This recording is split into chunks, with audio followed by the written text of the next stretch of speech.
Welcome back बेटा। Video का second part लेके मैं एक बार फिर से आपके साथ हाजिर हूँ। इसमें हम डिस्कस करेंगे all law of motions. Hello everyone, good morning. I Jitendra welcome you all in RKP online classes. As you know, beta, in last class we have discussed about the introduction of Newton's law of motion. अब हम discuss करेंगे the first law of motion. और Newton ने दिए थे तीनों law बेटा, तो इनको बोलते हैं न्यूटन लॉ ऑफ मोशन। तो फर्स्ट लॉ है the Newton first law of motion. अब होता क्या है कि अकॉर्डिंग टू दिस लॉ क्या हुआ था कि कोई भी ऑब्जेक्ट अगर वो रेस्ट पे है, रेस्ट की स्टेट में है, या फिर वो यूनिफॉर्म मोशन की स्टेट में है, तो जब तक उसके ऊपर कोई एक्सटर्नल फोर्स हम अप्लाई नहीं करेंगे वो सेम स्टेट में रहेगी। अगर रेस्ट में है तो रेस्ट में रहेगी बेटा, और यूनिफॉर्म मोशन में है तो यूनिफॉर्म मोशन में रहेगी। But condition is there, uniform motion should be on straight line, कि एक स्ट्रेट लाइन में होगी यूनिफॉर्म मोशन में। तो डिफाइन कैसे करेंगे हम फर्स्ट लॉ ऑफ मोशन को, वो आपके सामने है बेटा definition. According to this law a body will continue in its state of rest और uniform motion in a straight line unless, जब तक an external force is applied on it. यानी कि उसकी स्टेट को चेंज करेंगे तो क्या करना पड़ेगा, हमें एक एक्सटर्नल फोर्स उसके ऊपर अप्लाई करना पड़ेगा। तो मीन क्या हुआ कि उसके इनर्शिया को खत्म करने के लिए, इनर्शिया को ओवरकम करने के लिए हमें क्या करना पड़ेगा, इनर्शिया को खत्म नहीं बेटा, हम बोलेंगे कि इनर्शिया के इफेक्ट को खत्म करने के लिए वहां पे हमें क्या करना पड़ेगा, उस इनर्शिया से ज्यादा फोर्स उसके ऊपर अप्लाई करना पड़ेगा। तो तब क्या होगा, इनर्शिया ओवरकम होके उस ऑब्जेक्ट की जो स्टेट है वो चेंज हो जाएगी।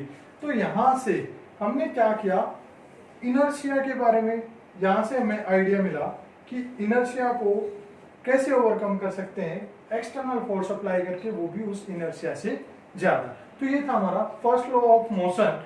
अब क्या है इसके बारे में इंपॉर्टेंट पॉइंट क्या क्या यहां से निकल के आया, तो वो है कि इस लॉ ने, जो फर्स्ट लॉ ऑफ मोशन है, उसने क्या बताया फोर्स के बारे में, कि फोर्स है वो हमें अप्लाई करना पड़ेगा। तो क्या आया, सिग्निफिकेंस क्या हो गया, इसका इंपॉर्टेंस क्या हो गया बेटा फर्स्ट लॉ का, कि इट डिफाइंस फोर्स। तो सिग्निफिकेंस में हम क्या लिखेंगे, सिग्निफिकेंस ऑफ फर्स्ट लॉ, तो वो लिखेंगे किसको डिफाइन किया बेटा, it defines force, it defines force. ठीक है, फोर्स को डिफाइन किया। सेकेंड, इस लॉ को हम क्या बोलते हैं, लॉ ऑफ इनर्शिया भी बोलते हैं। और किसने बताया था ये कंसेप्ट, गैलीलियो ने। जो इनर्शिया का जो कंसेप्ट बताया था वो गैलीलियो ने बताया था, इसलिए इसको बोलते हैं गैलीलियो लॉ ऑफ इनर्शिया भी बोलते हैं। ठीक है, क्या बोलेंगे, सिंपल हम ये भी बोल देते हैं the Newton first law of motion is also known as the law of inertia. ठीक है, लेकिन एक्चुअल में क्या है, it is also known as Galileo law of motion. So इसका दूसरा नाम है, it is also known as, it is also known as Galileo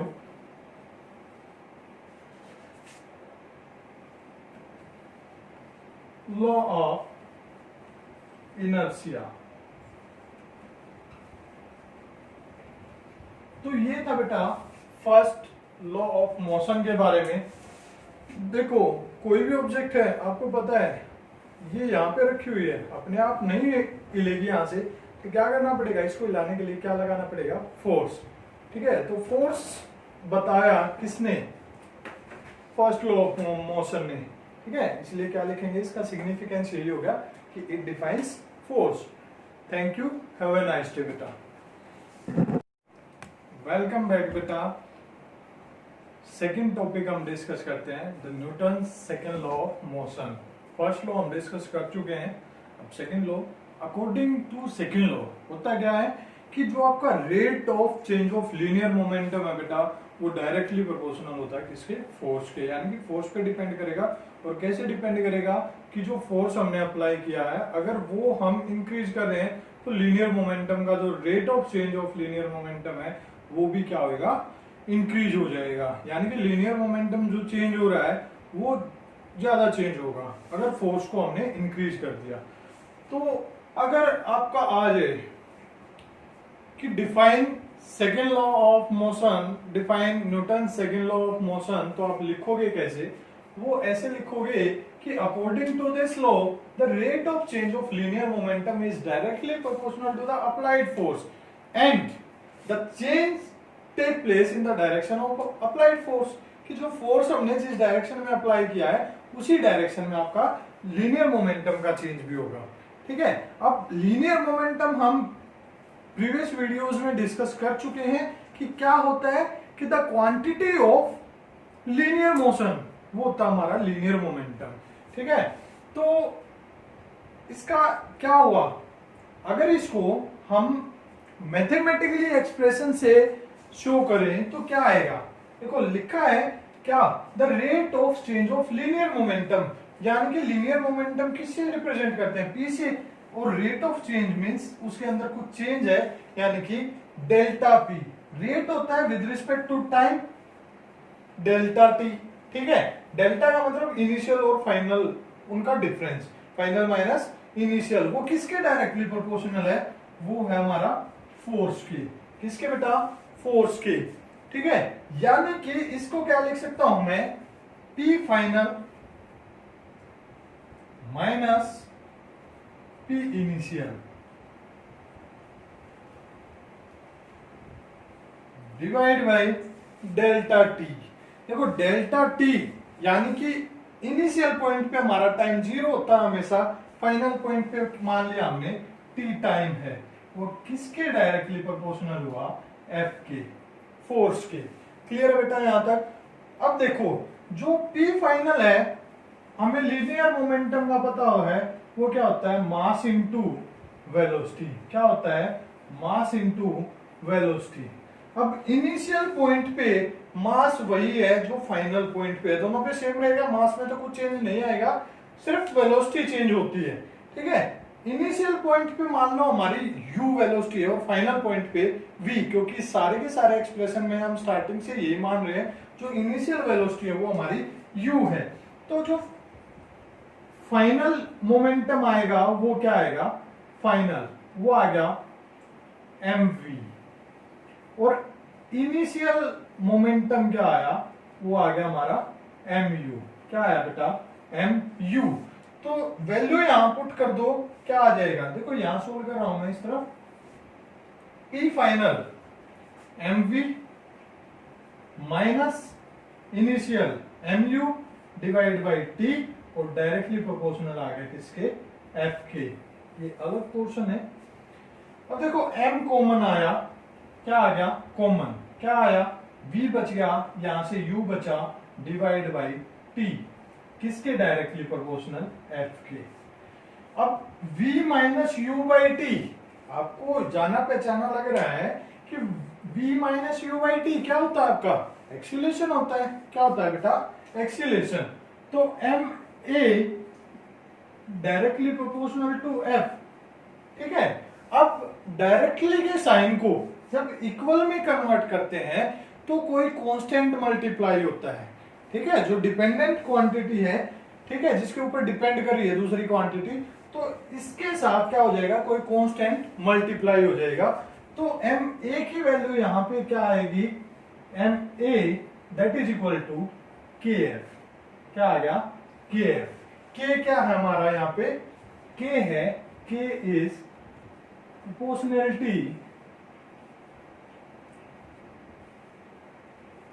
constant. क्या है बेटा, प्रोपोर्शनैलिटी कांस्टेंट। और एसआई सिस्टम में k की वैल्यू क्या होगी, 1। In SI system k is equal to 1।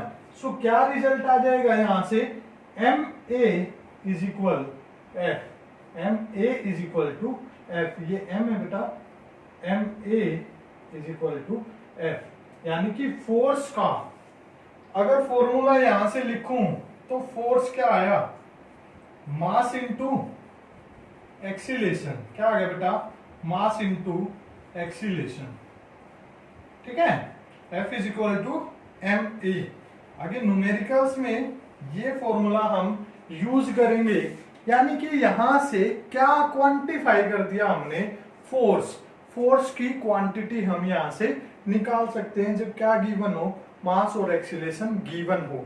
ठीक है, तो सेकेंड लॉ ने हमें क्या दे दिया, फोर्स दे दिया, और फोर्स की क्या दे दी, क्वांटिटी दे दी कि कितना फोर्स वहां पे अप्लाई हुआ है, वो हम फाइंड आउट कर सकते हैं by the product of mass and acceleration.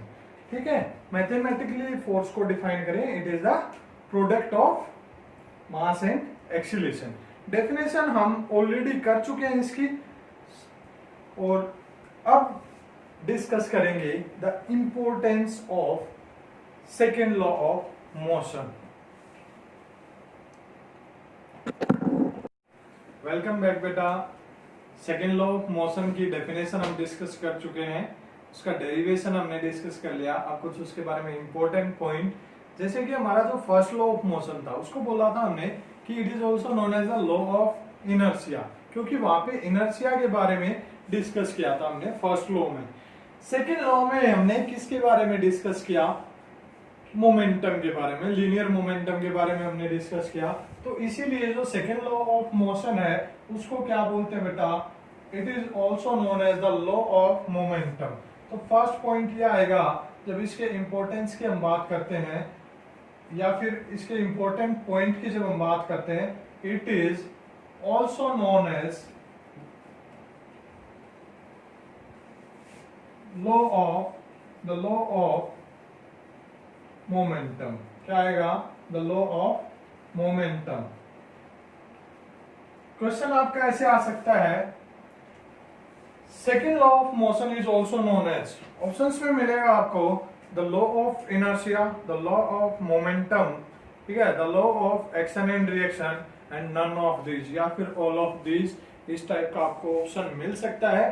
तो आपको किस पे मार्क करना है, अगर सेकेंड लॉ के बारे में पूछा है द लॉ ऑफ मोमेंटम, अगर फर्स्ट लॉ के बारे में पूछा है द लॉ ऑफ इनर्शिया, आप मार्क करोगे। सेकेंड, हमने किसको क्वांटिफाई किया, इसमें किसको क्वांटिफाई किया था, फोर्स की वैल्यू आई थी मास इनटू एक्सीलरेशन, तो किसको क्वांटिफाई किया, फोर्स को। तो इट क्वांटिफाइज फोर्स, किसको, फोर्स को। ठीक है, फोर्स की वैल्यू हम यहां से फाइंड आउट कर सकते हैं कि कितना फोर्स हमने अप्लाई किया। फिर एसआई यूनिट की बात करता हूं, SI unit of force, SI unit कितनी है, क्या है। ठीक है, तो फोर्स किसके इक्वल है, मास इनटू एक्सीलरेशन। मास की क्या होती है, किलोग्राम, क्या होती है, किलोग्राम। एक्सीलरेशन क्या होता है, change in velocity by time. ठीक है, ये वेलोसिटी माइनस वेलोसिटी, ये वो वेलोसिटी आएगा। ठीक है, दोनों वेलोसिटी है, और वेलोसिटी क्या होती है, मीटर पर सेकंड स्क्वायर। ठीक है, क्या होता है, मीटर पर सेकंड, और एक सेकंड ये आ गई तो ये हो गया सेकंड स्क्वायर। सॉरी बेटा, वेलोसिटी होती है मीटर पर सेकंड। ठीक है, गलती से निकल गया। तो वेलोसिटी होती है मीटर पर सेकंड, और एक सेकंड ये आ गई तो एक्सीलरेशन की यूनिट आई मीटर पर सेकंड स्क्वायर। तो फोर्स की यूनिट क्या आई, किलोग्राम मीटर पर सेकंड स्क्वायर। ऐसे लिख सकते हो इसको डिवाइड में, या फिर लिख सकते हो आप kilogram metre second square inverse. और पहली जो वीडियो आई थी फोर्स की, उसमें हमने क्या बताया था कि न्यूटन, क्या इसकी यूनिट हम यूज करते हैं, न्यूटन। अगर पूरा लिखेंगे तो स्मॉल एन आएगा बेटा, और अकेला एन लिखेंगे तो कैपिटल आएगा। तो ये था एसआई यूनिट। नेक्स्ट पॉइंट क्या है कि आपका क्वेश्चन इस टाइप से आएगा कि डिफाइन 1 न्यूटन फोर्स। क्या आएगा, डिफाइन 1 न्यूटन फोर्स। तो आप क्या लिखोगे, क्वेश्चन आपका बनता है डिफाइन 1 न्यूटन फोर्स। देखो 1 न्यूटन फोर्स कब होगा, 1 न्यूटन कब होगा, आपकी यूनिट आ गई, ये क्या आ गई, यूनिट आई हमारी kilogram metre second square inverse, किसकी आई, फोर्स की। तो ये हो गया 1 न्यूटन। अब 1 न्यूटन कब होगा? जब ये किलोग्राम भी 1 होगा और ये मीटर सेकेंड स्क्वायर इनवर्स ये भी 1 होगा। यानी कि ये फोर्स है, ये हमारा मास है और ये एक्सीलेशन है। फोर्स 1 न्यूटन कब होगा? जब मास 1 किलो होगा और एक्सीलेशन वो 1 मीटर सेकेंड स्क्वायर इनवर्स होगा। तो लिखेंगे कैसे कि force is said to be 1 Newton. Force is said to be 1 Newton when a body having mass 1 kilo accelerated with 1 meter second square inverse. तो ये लिखेंगे हम force is said to be 1 Newton. लिखेंगे कैसे? आंसर यहाँ पे होगा force is said to be 1 Newton when a body having mass 1 kg has acceleration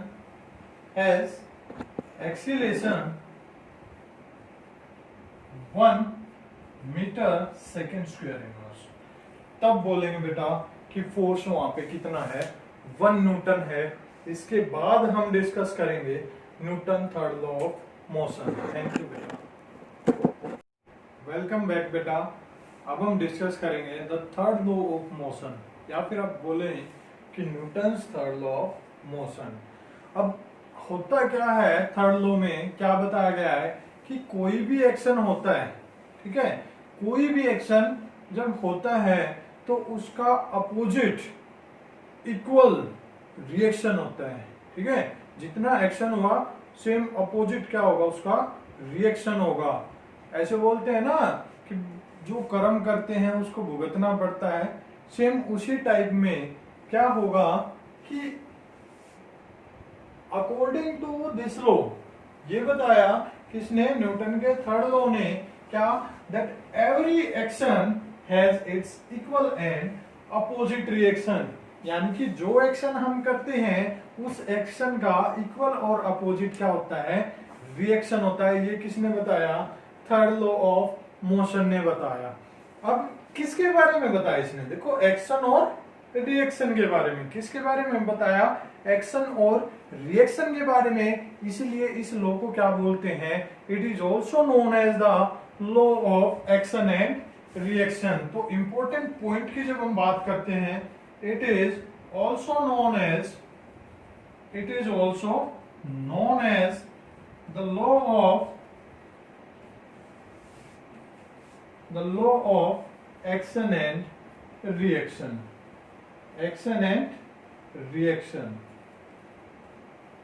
क्योंकि इसने एक्शन और रिएक्शन के बारे में बताया था तो इसलिए इसको नाम दे दिया the law of action and reaction. जैसे फर्स्ट लॉ को the law of inertia, second को द लॉ ऑफ मोमेंटम, इसी टाइप से थर्ड को दे दिया law of action and reaction. Next कि जो एक्शन और रिएक्शन होता है वो सेम मैग्नीट्यूड का होता है। क्या होता है बेटा? सेम मैग्नीट्यूड का। लेकिन क्या होगा?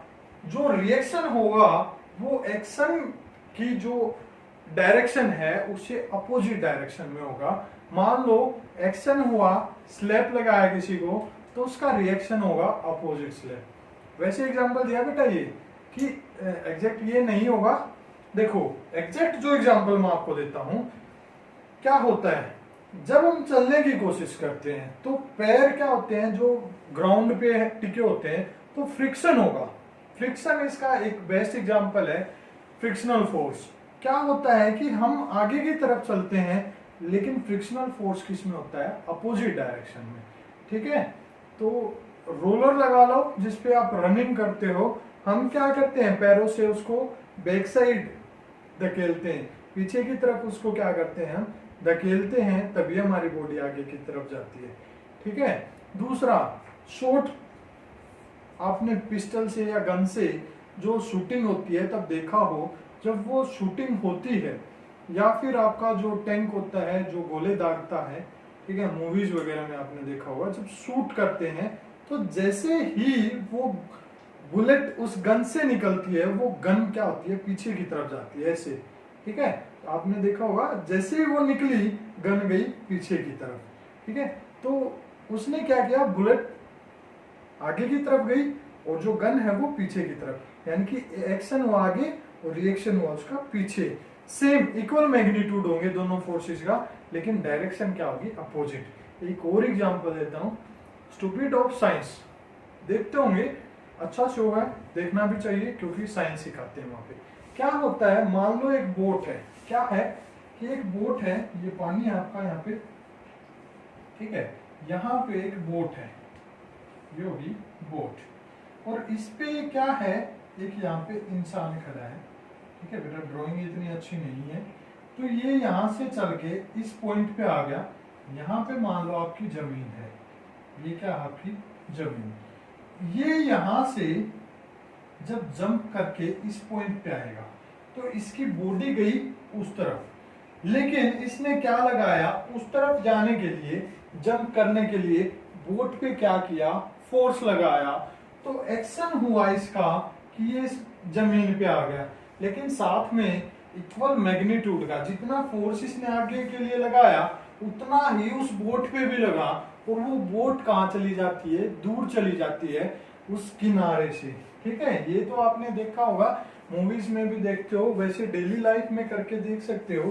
बोट तो नहीं आएगी, ठीक है, लेकिन नॉर्मली आप जो रोलिंग, जो आपकी स्केट होती है जिसपे आप रोलिंग करते हो, तो उसमें क्या होता है, कई बार आप जब उससे नीचे उतरते हो तो वो फिसल जाती है, यानी कि आप उस डायरेक्शन में गए और आपकी जो रोलिंग स्केट है जो वो दूसरी डायरेक्शन में चलेगी, ठीक है। तो ये हो गया हमारा example, it is also known as the action and reaction.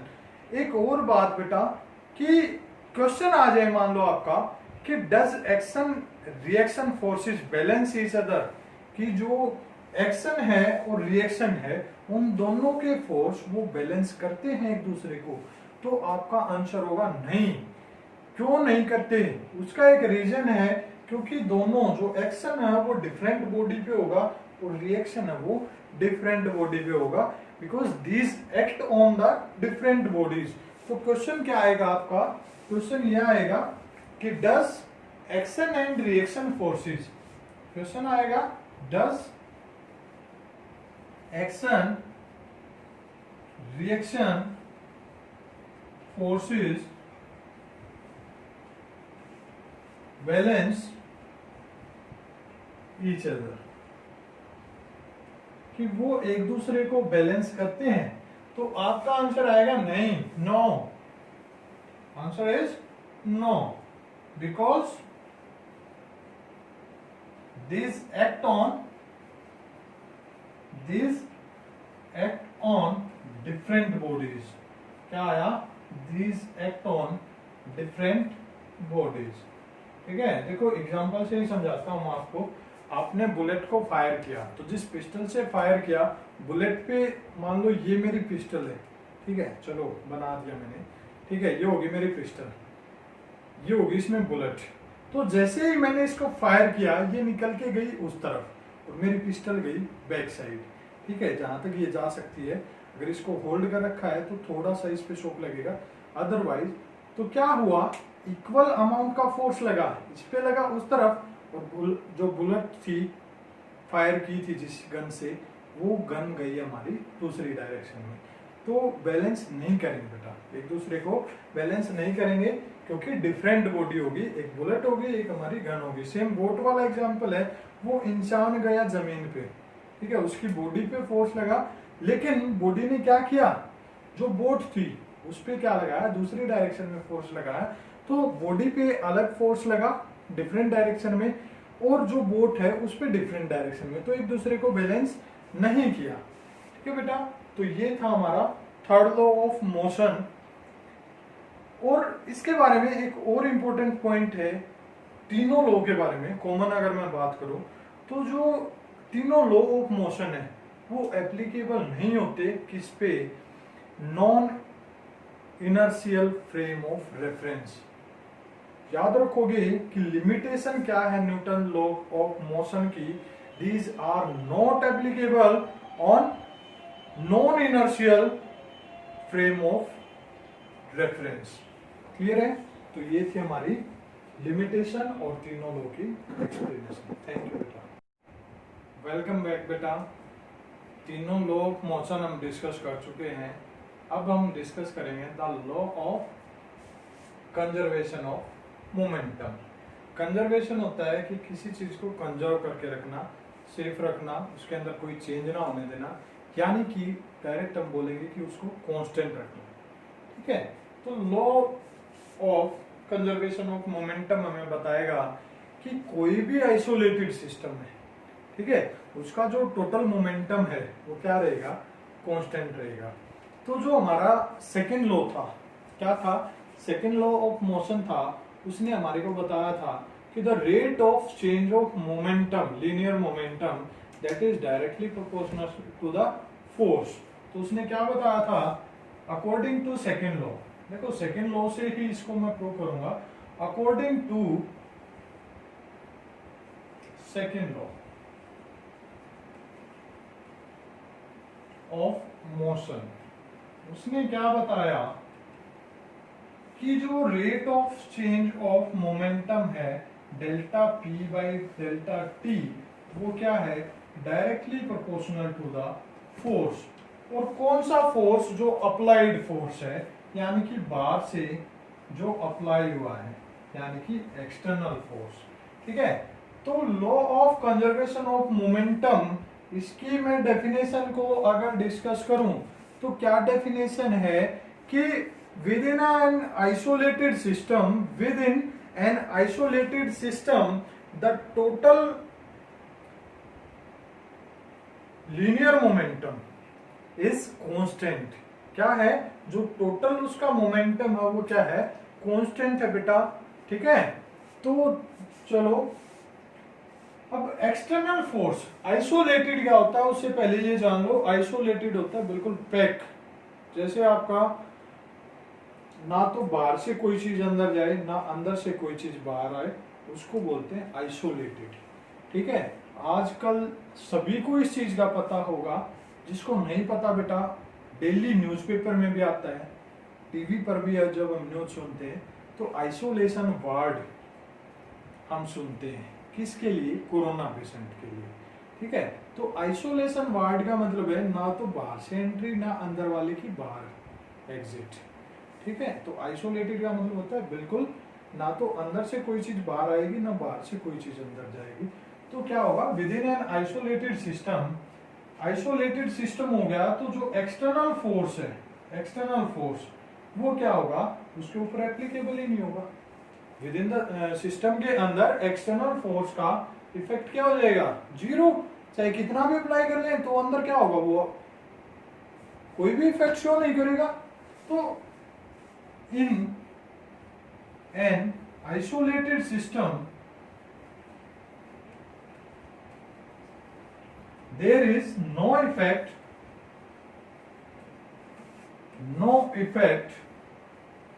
of applied force, applied या फिर बोलेंगे इसको एक्सटर्नल फोर्स, एक्सटर्नल फोर्स। ठीक है बेटा? यानी कि जो F एक्सटर्नल है वो सिस्टम के लिए क्या हो गया? जीरो हो गया। जब कोई इफेक्ट ही नहीं है उसका तो वो हो गया जीरो। यानी कि delta P by delta T that is directly proportional to zero. ठीक है? ये क्या हो गया हमारा? Directly proportional to zero. ठीक है? लेकिन हमें क्या चाहिए? इक्वल का साइन। तो कोई भी कांस्टेंट आएगा वो जीरो के साथ मल्टीप्लाई होके क्या कर देगा? जीरो हो जाएगा। यानी कि delta P by delta T that is K into zero. तो ये जीरो ही आ गया, K इंटू जीरो जीरो। यानी कि यहां से आया delta P by delta T किसके इक्वल आया? जीरो के। ये डेल्टा T डिवाइड में है बेटा, ये उस तरफ गया तो मल्टीप्लाई होएगा, तो ये भी क्या हो गया? जीरो हो गया। डेल्टा P किसके इक्वल आया? जीरो इंटू डेल्टा T, यानी कि delta P is equal to zero. Change in momentum क्या हो गया? जीरो। और चेंज इन मोमेंटम जीरो, यानी कि मोमेंटम के अंदर कोई चेंज ही नहीं आया, तो इसका मतलब क्या हो गया, जो मोमेंटम है p वो क्या हो गया हमारा, कांस्टेंट हो गया। क्या हो गया बेटा, कांस्टेंट। ठीक है, जब किसी चीज के अंदर चेंज नहीं आता तो वो चीज क्या होती है, कांस्टेंट। अगर चेंज आ जाए तो क्या होती है, वो वेरिएबल होती है। तो यहाँ पे हमारा p क्या आ गया, कांस्टेंट। तो डेफिनेशन क्या लिखेंगे इसकी, डेफिनेशन आप देख लो, डेफिनेशन मैं यहां लिख देता हूं इसको इरेज करके। तो डेफिनेशन हम लिखेंगे according to this law,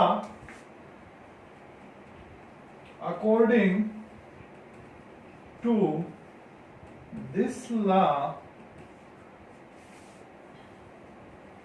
the total momentum of an isolated system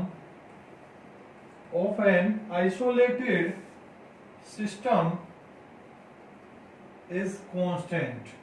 क्या होगा वो, कांस्टेंट होगा बेटा। ठीक है, तो ये थी हमारी डेफिनेशन किसकी, the law of conservation of momentum की डेफिनेशन है। Thank you, have a nice day बेटा। वेलकम बैक बेटा। अब हम जो law of conservation of momentum है उसको एक मेथड से हम डिराइव कर चुके हैं। उसमें हमने यूज किया था the second law of motion. अब हम उसी का अल्टरनेट एक और मेथड यूज करेंगे जिसमें हम डिस्कस करेंगे the third law of motion को। ठीक है, थर्ड लॉ ऑफ मोशन क्या होता है कि कोई भी एक्शन वो अपने साथ एक रिएक्शन भी रखता है, इक्वल इन मैग्नीट्यूड। ठीक है, बट अपोजिट इन डायरेक्शन वो रिएक्शन होती है। अब यूज कैसे करेंगे कि law of conservation of momentum में क्या है, एक आइसोलेटेड सिस्टम है। मान लिया कि कोई भी एक आइसोलेटेड सिस्टम है, क्या है, आइसोलेटेड सिस्टम। उसके अंदर दो बॉडी हैं, एक ए एक बी, ए और बी दो उसके अंदर हमारी बॉडी है। ठीक है, ए का मास ले लिया हमने m1 और बी का मास ले लिया हमने m2। जो इनिशियल वेलोसिटी है दोनों की, इनिशियल वेलोसिटी वो इसकी u1 है और इसकी u2 है। फाइनल वेलोसिटी की हम बात करते हैं, फाइनल वेलोसिटी विद वो a की v1 है और b की हमारी v2 है। ठीक है, फिर उन पे फोर्स अप्लाई हुआ।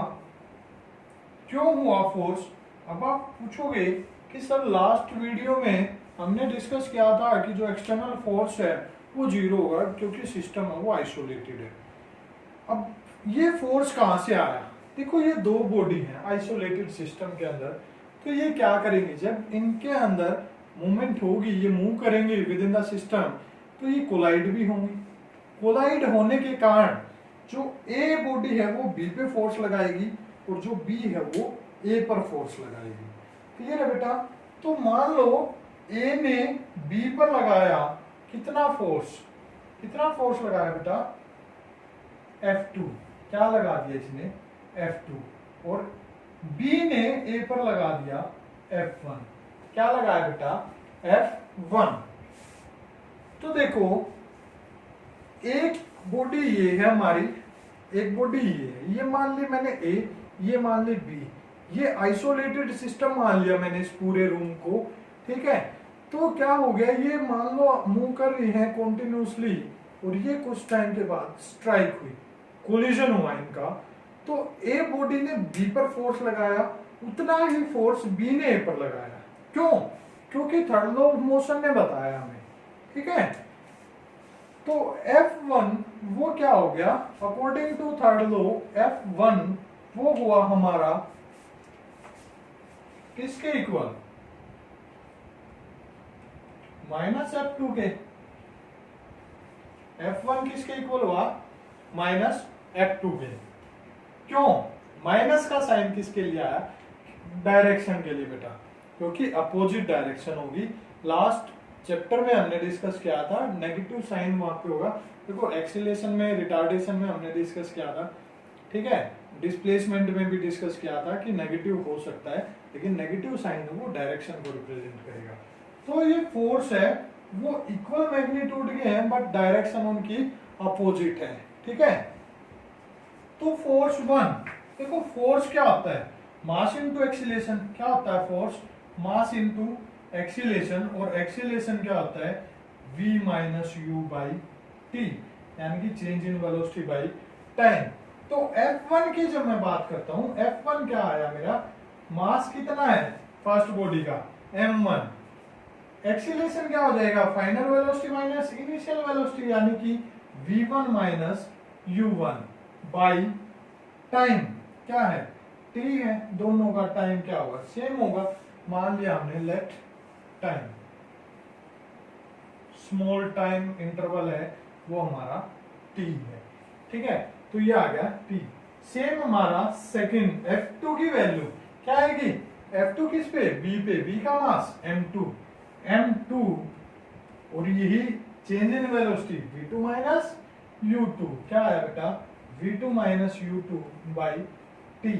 देखो t डिवाइड में है, उस तरफ जाएगा मल्टीप्लाई, तो कैंसिल हो जाएगा, कट जाएगा, t1 जा t आएगा, मल्टीप्लाई कर दो ब्रैकेट के अंदर। ब्रैकेट के अंदर मल्टीप्लाई कैसे करते हैं, जितनी भी टर्म ब्रैकेट के अंदर है तो बाहर वाली टर्म 1 बाई 1 सभी के साथ मल्टीप्लाई होगी, m1 v1 के साथ मल्टीप्लाई हुई तो ये आया m1 v1, फिर u1 के साथ हुई प्लस माइनस की मल्टीप्लाई माइनस m1 u1, किसके इक्वल आई, इस साइड देखो ये माइनस है, इसका मतलब क्या है कि ये माइनस m2 है, ठीक है।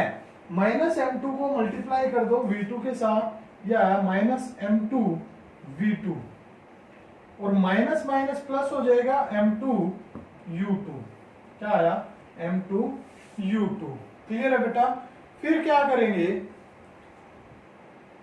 जो हमारी v वाली टर्म है उनको इकट्ठा कर लेंगे, ये m1 v1 as it is, यहां से ये वाली टर्म इधर आएगी तो यहाँ नेगेटिव है, इस साइड आई तो पॉजिटिव होगी, क्या होगी m2 v2, ठीक है।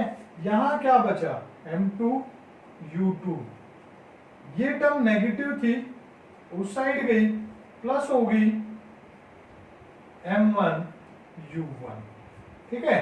देखो v1 v2 ये हमारी क्या है फाइनल पॉइंट की हमारी रीडिंग है, ठीक है।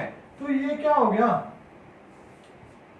मोमेंटम हुआ बेटा, क्या हुआ मोमेंटम, कौन से पॉइंट पे, फाइनल पॉइंट पे, यानी कि ये हुआ हमारा फाइनल मोमेंटम। क्या हो गया फाइनल मोमेंटम, किसके इक्वल आया, देखो u2 u1 किस पॉइंट पे, इनिशियल पे, ठीक है, यानी कि किसके इक्वल आ गया, इनिशियल मोमेंटम के, इनिशियल मोमेंटम के इक्वल आ गया बेटा।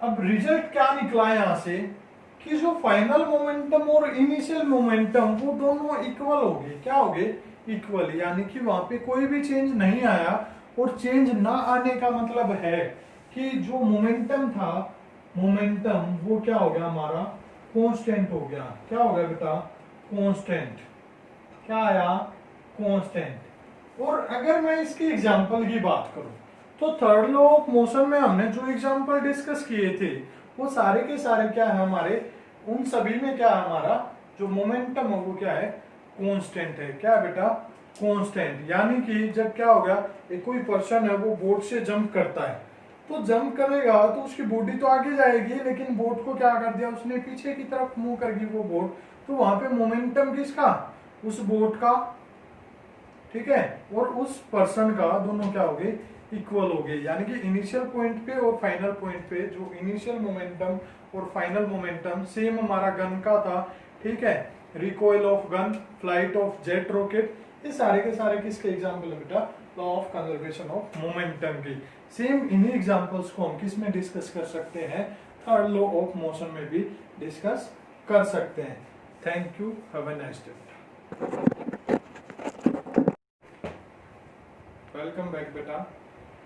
लास्ट वीडियो में हमने alternate proof of law of conservation of momentum को डिस्कस किया था और हमारा रिजल्ट आया था m1v1 प्लस m2v2, यानी कि final momentum that is equal to m1u1 plus m2u2, यानी कि इनिशियल मोमेंटम के इक्वल हमारा फाइनल मोमेंटम आया था, यानी कि जो टोटल मोमेंटम है वो क्या रहेगा, हमारा कांस्टेंट रहेगा। अब कंडीशन दे रखी है, हमें केस दे रखे हैं, ठीक है।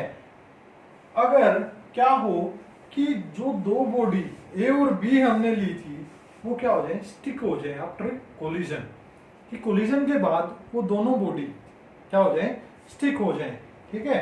अब कोलिजन नहीं, हम क्या ले, फायरिंग का ले लो केस या फिर जंपिंग का केस ले लो, ग्राउंड पे जंप कर रहे हैं, ठीक है, फायर करी हमने बुलेट, तो वो क्या हो जाए, वहीं पे स्टिक हो जाए। और स्टिक होने का मतलब है कि दोनों हैं वो सेम वेलोसिटी से क्या करेंगे, फिर मूव करेंगे, ठीक है। फाइनल पॉइंट पे क्या करेंगे दोनों, आफ्टर कोलिजन दोनों की क्या होगी, देखो इनिशियल पॉइंट पे तो कितनी भी वेलोसिटी हो सकती है दोनों की, लेकिन फाइनल पॉइंट पे कोलाइड होने के बाद वो क्या करेंगे, फाइनल वेलोसिटी या तो उस साइड या उस साइड, दोनों क्या करेंगे, सेम डायरेक्शन में मूव करेंगे। तो वेलोसिटी है जो फाइनल वेलोसिटी वो दोनों की सेम हो जाएगी आफ्टर कोलिजन। तो केस यहाँ पे लिख रहा हूं, if both object or both bodies stick after collision, it means their final velocity, it means their final velocities will be same, क्या होंगे, दोनों सेम हो जाएंगे बेटा। तो जो डेरिवेशन आया था, फाइनल वेलोसिटी मान लो दोनों सेम हो गई, यानी कि v1 is equal to v2, वो मान ली मैंने v के इक्वल, क्या मान ली, v के इक्वल, पहले अलग अलग थी अब दोनों सेम हो गई। Late v1 is equal v2, वो किसके इक्वल मान ली, कॉमन ले लिया दोनों के लिए v। तो put this value in this derivation, जो हमारा रिजल्ट आया था, तो क्या आ जाएगा, m1v प्लस m2v, इसके इक्वल आया m1u1 प्लस m2u2। तो यहां से क्या आया, v हमारा कॉमन आ गया, यहां बचा m1, यहां बचा m2 और v आ गया मेरा कॉमन। ये आया किसके इक्वल, m1u1 प्लस m2u2। तो ये मेरा डेरिवेशन आ जाएगा जब क्या होगा कि कोलिजन के बाद दोनों ऑब्जेक्ट अगर क्या हो जाए, स्टिक हो जाए, एक दूसरे से चिपक जाए, स्टिक का मतलब चिपकना, ठीक है। दूसरा कि अगर एक बॉडी, ठीक है, वो एक्शन में है और दूसरी बॉडी से क्या होगी, कोलाइड होगी, ठीक है। ये तो फर्स्ट केस था। सेकंड केस में क्या है कि कोलिजन है लेकिन वो स्टिक नहीं हुई, कोलाइड हो गए, डिफरेंट डायरेक्शन में चली गई। तो पहले भी मैं बता चुका हूं बेटा, और फिर से वही बात कि दोनों की वेलोसिटी, ठीक है, क्या होगा, दोनों की वेलोसिटी डिफरेंट है लेकिन डायरेक्शन अपोजिट है। जैसे बोट का एग्जांपल लिया था, जो ये बोट होगी, ये इंसान हो गया, इसने इस साइड जंप किया तो बोट गई उस तरफ। तो इस इंसान की जो, इस पर्सन की जो वेलोसिटी होगी वो इस डायरेक्शन में है और बोट की वेलोसिटी डिफरेंट डायरेक्शन में, अपोजिट में है। तो दोनों की वेलोसिटीज में एक के लिए पॉजिटिव साइन मैं यूज करूंगा और दूसरी के लिए नेगेटिव साइन मैं यूज करूंगा। तो लिखूंगा कैसे, if bodies, if two different bodies are moving in opposite direction, if two bodies are moving in different directions,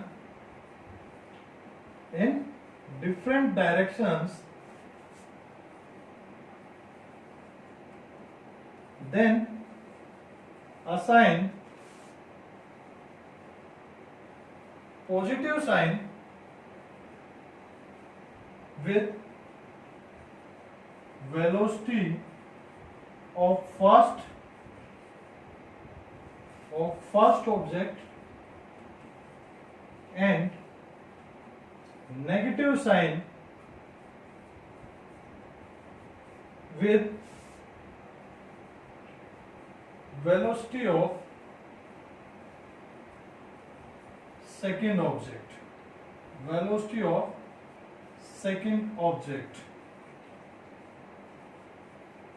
ठीक है बेटा, तो ये था हमारा लास्ट टॉपिक इस चैप्टर का। आई होप कि आपको समझ में आया होगा। फॉर्मूला हम साथ के साथ डिस्कस कर चुके हैं। थैंक यू बेटा, हैव अ नाइस डे।